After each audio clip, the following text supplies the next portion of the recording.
আগামী ১৬ তারিখ এসআইআরের যে খসড়া তালিকা সেটা প্রকাশ হবে। সেই তালিকায় আপনার আমার নাম থাকলেও ফাইনাল লিস্টে আমাদের নাম থাকবে না। তার একটাই কারণ, খসড়া তালিকা প্রকাশ হওয়ার পর বেশিরভাগ মানুষের বাড়িতে নোটিশ যাবে হিয়ারিংয়ের জন্য।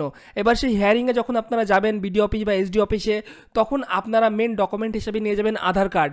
এবং যখনই আধার কার্ড দেবেন দেখবেন আপনার আধার কার্ডটা সেই অবস্থায় বন্ধ বা ডিঅ্যাক্টিভেট বা সাসপেন্ড হয়ে গেছে।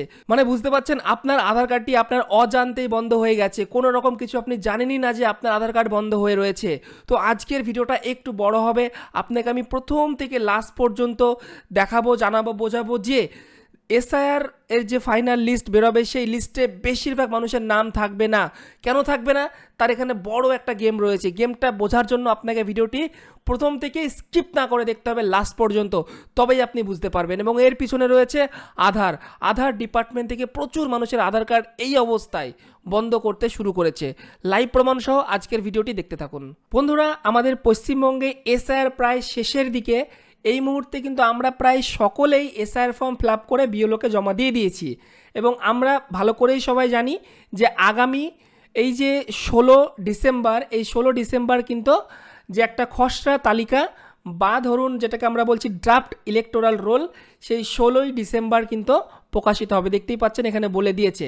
এবার আমরা যারা এসআইআর ফর্ম ফিল আপ করে শান্তির নিঃশ্বাস নিচ্ছি, আরামের নিঃশ্বাস নিচ্ছি যে যাক আমরা তো ফর্ম ফিল আপ করে দিয়েছি, আগামী ১৬ই ডিসেম্বর আর মাত্র ৪ দিন মতো টাইম, ৪ দিন পরে কিন্তু আমাদের খসড়া তালিকাতে নাম চলে আসবে। এবার খসড়া তালিকাতে নাম আসলেই যে ফাইনাল যে লিস্ট বেরোবে, চূড়ান্ত তালিকা প্রকাশিত হবে ১৪ই ফেব্রুয়ারি, সেই লিস্টে আপনার নাম থাকবে কি থাকবে না তার কিন্তু কোনো গ্যারান্টি নেই।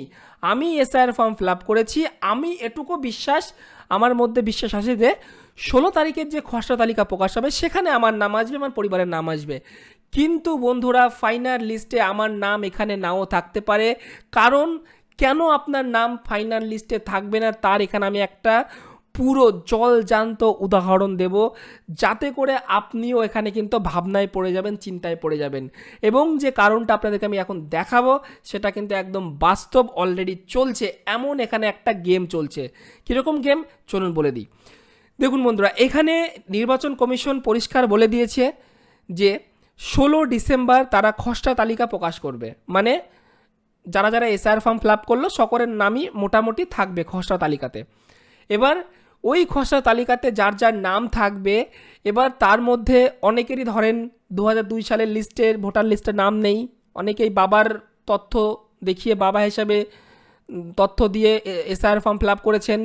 অনেকেই ধরেন নিজের বাবার নাই, মায়ের তথ্য দিয়ে করেছেন। অনেকেই ধরেন বাবারও নাই, মায়েরও নাই, নানা বা নানির দিয়ে করেছেন, দাদা বা দাদুর দিয়ে করেছেন। তো এখন সমস্যা হচ্ছে, এই যে খসড়া তালিকাটা প্রকাশ হবে ২০২৫-এর ১৬ই ডিসেম্বর, ওই তালিকাতে যাদের যাদের নাম থাকবে ইলেকশন কমিশন চাইলে যে কাউকে হিয়ারিংয়ের জন্য ডাকতে পারেন। এটা তো আপনারা সকলে জানেন। হিয়ারিং সকলের হবে না, তবে ইলেকশন কমিশনের যদি মনে হয় যে এই ব্যক্তিকে হিয়ারিংয়ে ডাকা দরকার, এই ব্যক্তির নথি আমরা যাচাই করব, তো সেক্ষেত্রে তারা হিয়ারিংয়ে ডাকতে পারেন।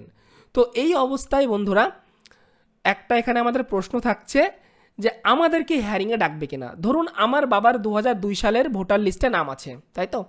এবার ২০০২ সালের নাম থাকা সত্ত্বেও আমার বাবাকে হিয়ারিংয়ে ডাকতে পারে, ডাকবে না তার কোনো গ্যারান্টি নেই, ডাকতেও পারে ওদের যদি মনে হয়। এবার এইখানে বন্ধুরা আসল গেম শুরু হচ্ছে। কীরকম?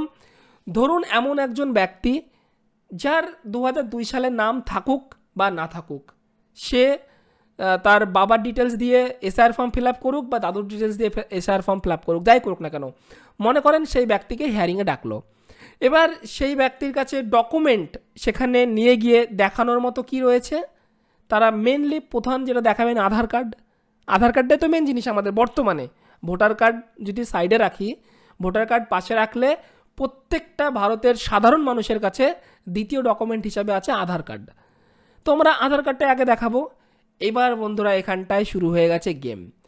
বর্তমানে বন্ধুরা আপনারা যারা অ্যাক্টিভ, যাদের বড় স্মার্টফোন রয়েছে, যারা সবসময় ফোনের মেসেজগুলোকে ফলো করেন, তারা দেখবেন এখানে বেশ কিছু মানুষের আধার কার্ডে একটা আধার ডিপার্টমেন্ট থেকে একটা এসএমএস পাঠানো হয়েছে। কি এসএমএস? SMS পাঠানো হয়েছে বন্ধুরা। SMSটা আপনাদের আমি স্ক্রিনশট উপরে দিয়ে দিলাম।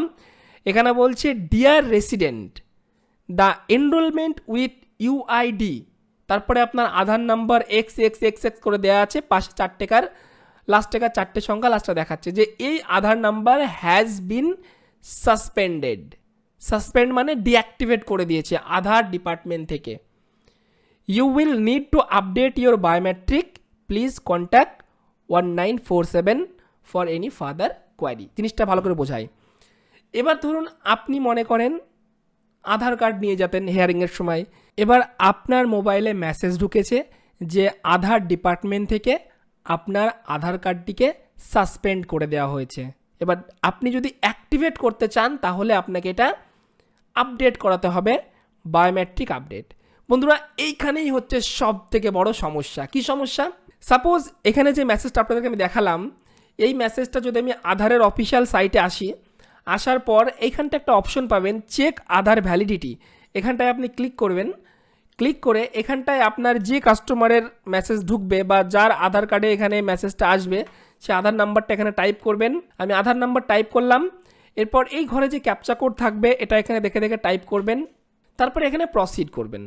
প্রসিড করলে কি দিচ্ছে? এখানে বলছে আধার নাম্বার, এই নাম্বারটা আমার দেখাচ্ছে হ্যাজ বিন ডিঅ্যাক্টিভেটেড, মানে বন্ধ করে দেওয়া হয়েছে আধার ডিপার্টমেন্ট থেকে।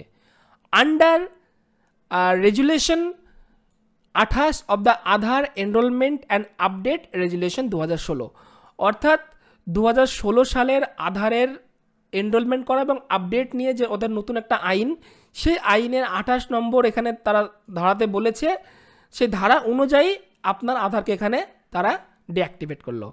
এবারে 28 নম্বর ধারাতে কি বলা হয়েছে? এই 28 নম্বর ধারাতে কি বলা হয়েছে চলুন সেটা দেখে নিই। তো এই হচ্ছে আধার কার্ডের যে ওদের রেজুলেশন, সেটা আমি পিডিএফটা এখানে খুলে নিয়েছি। এটা অনেক বড়, প্রায় 39 পেজের। তো এখানে যে 28 নম্বর এনার যে ধারা রয়েছে, এখানে এটা নিয়ে বলা হয়েছে case recurring deactivation of Aadhaar number deactivate কোন কোন কারণে করা হবে। তো আমি যতদূর এটা পড়লাম, পড়ে বুঝতে পারলাম এই যে 28-এর মধ্যে এই যে ঘরটা, এখানটায় ব্যাপারটা বলা রয়েছে যে কেউ যদি আধার কার্ড করে, যদি ছোট অবস্থায় করে, তাকে একবার 5 বছর বয়সে একবার আপডেট করাতে হবে বায়োমেট্রিক আপডেট, এবং সেকেন্ড বলছে একবার 15 বছর বয়সে বায়োমেট্রিক আপডেট করাতে হবে, এটা বলছে। বা আমি আধার সেবা কেন্দ্রেও কল করেছি, তারা বলছে যে প্রতি 5 বছর পর পর আপনাকে একবার করে আধারের আপডেট করাতে হবে। তো এখন ব্যাপারটা ক্লিয়ার হচ্ছে যে আপনার আধার কার্ড, আপনার যদি 18 বছরের পরে আপনি আধার কার্ড বানিয়ে থাকেন, তো আপনাকে প্রতি 5 বছর অন্তর অন্তর আপনার আধার কার্ডে বায়োমেট্রিক আপডেট করাতে হবে। এখন প্রশ্ন হচ্ছে এই যে আধার কার্ড, এই আধার কার্ডটার বায়োমেট্রিক করা হচ্ছে লাস্ট 2.5 থেকে 3 বছর আগে, তাহলে এটা কেন সাসপেন্ড হলো? এটা কেন ডিঅ্যাক্টিভেট হলো? এটার তো 5 বছর তো মেয়াদ এখনও শেষ হয়নি। আবার আপনারা এটাও বলবেন যে দাদা আমাদের ফ্যামিলিতে তো আমার বাবার আধার কার্ড রয়েছে, সে কবে করেছে 2013-তে, এখনও পর্যন্ত তো বন্ধ হয়নি, কোনো আপডেটও করেনি, তাহলে তারটা কেন চলছে? এখানটায় হচ্ছে বন্ধুরা মেন সমস্যা। এবার আসি আমরা এসআইআর প্রসঙ্গে। এবার যেটা আপনাদেরকে আমি বললাম যে এসআইআরটা এমনভাবে হচ্ছে, যদি ইলেকশন কমিশন চায় যে কোনো ব্যক্তিকে তারা হিয়ারিংয়ে ডাকবে, তো তারা ডাকতে পারে, কোনো ইস্যু নেই।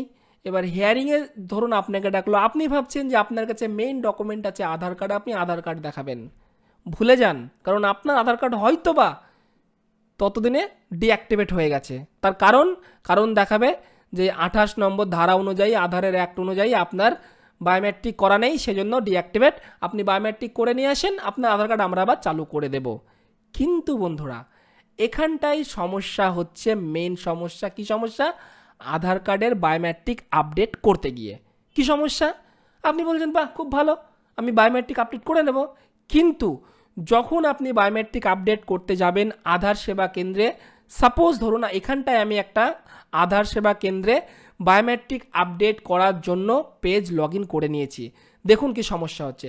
এখানটায় আমি সেন্টার অ্যাপয়েন্টমেন্টে যাচ্ছি, যাওয়ার পর এখানটায় এজ গ্রুপ ধরুন 18 বছর প্লাস এই ব্যক্তি ইনা সিলেক্ট করলাম। এরপর এখানে সিলেক্ট সার্ভিস টাইপ, এখানটায় আমি প্রথম অপশন আপডেটে ক্লিক করছি। এরপর এখানে প্রসিড ফর সিলেকশন সেন্টার, এখানে ক্লিক করছি। তো এখানটায় এবার আপনাদেরকে আধার সেবা কেন্দ্র সিলেক্ট করতে বলছে। তো এখানটায় আমার এলাকাতে যেখানে আধার সেবা কেন্দ্র আছে সেই এলাকার পিনকোড দিচ্ছি, দিয়ে সার্চ করছি। ঠিক আছে, আপনারা আপনাদের এলাকায় আধার সেবা কেন্দ্র থাকতেও পারে, না থাকলে অন্য এলাকার দেবেন। তো এখানে আমি সার্চ করছি আমার এলাকার, সার্চ বাই পিনকোড দিচ্ছি। তো এরপর কিন্তু এখানে আমাদের আধার সেবা কেন্দ্র চলে আসলো। এইবার হচ্ছে মেন সমস্যা বন্ধুরা, এখানটায় আধার সেবা কেন্দ্রের নাম চলে আসলো, এখানে আধার সেবা কেন্দ্রের পুরো অ্যাড্রেস চলে আসলো। সমস্যা হচ্ছে অ্যাপয়েন্টমেন্ট বুক। দেখুন আপনি এখানে অ্যাপয়েন্টমেন্ট বুক করতে পারছেন না। কেন? এখানে একটা তারা কারণ দিয়েছে, no slot available for this month, অর্থাৎ এই মাসে কোনো রকমভাবেই অ্যাপয়েন্টমেন্ট নেওয়া যাবে না, কোনো স্লট বুকিং খালি নেই। আজকে কয় তারিখ? আজকে হচ্ছে 12 তারিখ, 12 ডিসেম্বর। এই মাসটা পুরো ব্লক, মানে প্রায় আগামী 18 দিন পর্যন্ত পুরো ব্লক। পরের মাসে এরকমই থাকবে কি থাকবে না সেটা পরের মাসের কথা, ঠিক আছে? তো এবার যদি আপনি ভাবছেন যে আপনার আধার কার্ড এখানে ব্লক করে দিয়েছে, ডিঅ্যাক্টিভেট করে দিয়েছে, আপনি বায়োমেট্রিক করে নেবেন, বাহ খুব ভালো কথা, কিন্তু আপনি বন্ধুরা করতেই পারবেন না। কিভাবে করবেন? এখানে তো আপনি অ্যাপয়েন্টমেন্ট বুকই করতে পারছেন না। তাহলে আপনি অ্যাপয়েন্টমেন্ট যদি বুক করতে না পারেন তাহলে আপনার কাজটা হবে কি করে? এবার সাপোজ ধরুন আপনি অ্যাপয়েন্টমেন্ট বুক করলেন, এবার অ্যাপয়েন্টমেন্ট যেদিন বুক করে আপনি বায়োমেট্রিক দিয়ে আসবেন, সেদিন কি বায়োমেট্রিক হবে তার কোনো গ্যারান্টি নেই। ম্যাক্সিমাম 90 দিন পর্যন্ত টাইম লাগতে পারে। মোটামুটি 1 মাসের আগে আপনার আপডেট যদি করেন, বায়োমেট্রিক আপডেট হবেই না, অনেকটাই সময় লাগে। তাহলে বন্ধুরা এখানটায় কত বড় একটা গেম আমি বলবো এটাকে চলছে, যে সাধারণ মানুষ, যারা প্রচুর মানুষ যাদের কাছে স্মার্টফোন নেই, যারা অতটা কিছু বোঝেন না, আধার কার্ড করার পরে কোনো দিন একবারও বায়োমেট্রিক আপডেট করেননি, এরকম কত মানুষ হবে বলেন তো, যারা নতুন আধার কার্ড বানানোর পরে বায়োমেট্রিক একবারও করেননি। তো ইউআইডিআই তাদেরকে ইজিলি ডিঅ্যাক্টিভেট করতে পারবে এবং রিজন দিয়ে দেবে যে আপনারা বায়োমেট্রিক আপডেট করেননি, তাই আপনাদের আধার ব্লক হয়েছে। তাহলে বুঝতে পারছেন এখানটায় কত বড় একটা সমস্যার মধ্যে পড়ে যাব আমরা। তাই আপনাদের সকলকে রিকোয়েস্ট করব, আজকে ভিডিওটি দেখার পর থেকে চেষ্টা করুন যে আপনাদের এলাকাতে খালি আছে কিনা স্লট, অ্যাপয়েন্টমেন্ট বুক করে আপনি আজই গিয়ে বায়োমেট্রিক আপডেট করে নিয়ে আসুন। আচ্ছা, আপনাদের মধ্যে অনেকেই বলতে পারেন যে আপনি তো আপনার এলাকার সার্চ করলেন, আপনার এলাকায় ছোট সেন্টার হতে পারে, তাহলে আমি সব থেকে বড় সেন্টার সার্চ করে দেখাচ্ছি, কলকাতার সল্টলেক সেক্টর 5, যেটা সব থেকে বড় আধার সেবা কেন্দ্র। চলুন, কলকাতার সল্টলেক সেক্টর 5-এর দেখুন পিনকোড দিয়ে দিলাম 700091, এটা হচ্ছে কলকাতার সল্টলেক সেক্টর 5-এর আধার সেবা কেন্দ্রের পিনকোড। সার্চ করলাম, দেখুন বন্ধুরা, এই দেখেন এএসকে কলকাতা সল্টলেক সেক্টর 5, এই দেখুন এরও কিন্তু কোনো রকমের স্লট বুকিং এর অপশনই নেই। বুঝতে পারছেন তাহলে কি সমস্যার মধ্যে আপনারা পড়তে যাচ্ছেন? আপনার সমস্ত ডকুমেন্ট থাকবে, আপনি ভারতীয়, আপনার সব ডকুমেন্ট আছে, ড্রাফট রোলে আপনার নাম এসছে, ফাইনাল লিস্টে আপনার নাম না থাকার সম্ভাবনা এখানে অনেকটাই বেশি। কারণ যদি আপনাকে হিয়ারিংয়ে বলে আধার কার্ড দেখান, আপনি আধার কার্ড দেখাবেন, হয়তো সেখানে আধার কার্ড ভেরিফাইয়ের কোনো অপশন থাকবে, ভেরিফাই করে দেখবে আপনার আধার কার্ড তো ডিঅ্যাক্টিভেট হয়ে পড়ে আছে, তখন বলবে যে আপনার তো ভাই বন্ধ আধার কার্ড। তখন কি করবেন? তখন আপনার নাম কি থাকবে ফাইনাল লিস্টে? এটাই হচ্ছে আমার প্রশ্ন, প্লিজ কমেন্টে জানাবেন।